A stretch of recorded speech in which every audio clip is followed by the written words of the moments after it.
Hola a tothom, felicitats per la iniciativa d'aquest primer Premi Cultural Berguedà que esteu entregant avui aquí al monestir de Sant Llorenç, estimat i preciós monestir que sabeu que conec i que aprecio enormement.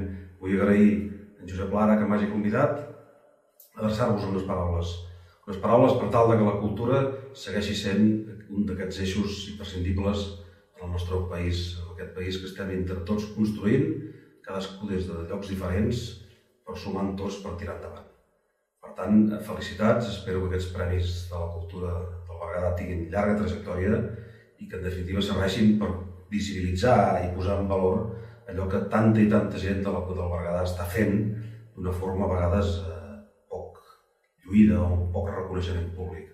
Per tant, vagi per endavant la meva felicitació a tots i a totes les guanyadores d'aquests premis d'enguany i de les futures edicions vinents, que segur que hi seran. Fins aviat.